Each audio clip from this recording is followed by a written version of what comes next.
প্রধানমন্ত্রীর সফর কাভার করতে নয়াদিল্লি আছেন সহকর্মী আহমেদ রেজা। যাচ্ছি তার কাছে। রেজা, রাষ্ট্রপতি ভবনে গার্ড অব অনারের পর তো প্রধানমন্ত্রী শেখ হাসিনা মহাত্মা গান্ধীর সমাধিসৌধে শ্রদ্ধা নিবেদন করেছেন। প্রধানমন্ত্রীর বাকি কর্মসূচিগুলো সম্পর্কে বিস্তারিত জানাবেন। 100% কপার কন্ডেন্সারে তৈরি ভিশন ফ্রিজ, তাই গুণে মানে অটুট থাকে বছরের পর বছর। আসলে মূলত আজকে তো মূল আনুষ্ঠানিকতা এবং এখন আসলে সেই মূল আনুষ্ঠানিকতার পর্ব শুরু হবে।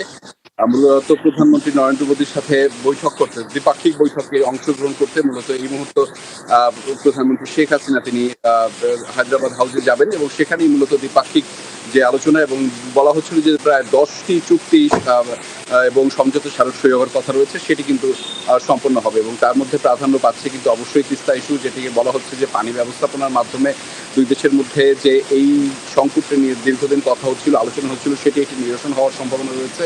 একই সাথে দুই দেশের মধ্যে প্রতিরক্ষা অংশীদারিত্ব নিয়ে আলাদা একটি চুক্তি রয়েছে এবং বাণিজ্য এবং বিনিয়োগের ক্ষেত্রেও বেশ কিছু আলোচনা হবে দুই দেশের শীর্ষ পর্যায়ের নেতার সাথে। এবং একই সাথে ডিজিটাল কোঅপারেশন বাড়ানোর কিন্তু একটা প্রয়াস আমরা জানতে পেরেছি এবং বাংলাদেশের যে ডেলিগেশন রয়েছেন, বাংলাদেশ প্রতিনিধি দল রয়েছেন, তারাও কিন্তু এমনটাই জানিয়েছেন যে এই বিষয়গুলো প্রাধান্য দিয়ে দুই দেশের শীর্ষ পর্যায়ের নেতারা কথা বলবেন এবং সেখানে প্রধানমন্ত্রী শেখ হাসিনা বেশ কিছুক্ষণ সেই দ্বিপাক্ষিক বৈঠকে অংশগ্রহণ করবার পরপরই কিন্তু আজকে তার মধ্যাহ্নভোজের আয়োজন রয়েছে এবং তার পরবর্তীতে ভারতের রাষ্ট্রপতি দ্রৌপদী মুর্মুর সাথে তিনি আলাদা একান্ত সাক্ষাৎ করবেন বলেও আমরা জানতে পেরেছি। ফলে আজকে কিন্তু বেশ কিছু কার্যক্রম রয়েছে এবং একদম উচ্চ পর্যায়ের যে বৈঠকটি সেটি একটু পরে শুরু হতে যাচ্ছে এবং আপনি জানেন যে সকালবেলা প্রধানমন্ত্রী শেখ হাসিনাকে সংবর্ধনা দেওয়া হয়েছে এবং তারপরে তিনি রাজঘাটে মহাত্মা গান্ধীর সমাধিসৌধে পুষ্পস্তবক অর্পণ করে এবং সেখানে শ্রদ্ধা জানিয়েছেন এবং সেখানে পরিদর্শন বইও কিন্তু স্বাক্ষর করেছেন প্রধানমন্ত্রী শেখ হাসিনা।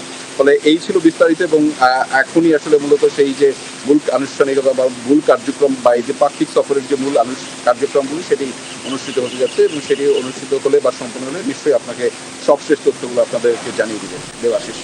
ধন্যবাদ রেজা যুক্ত হবার জন্য।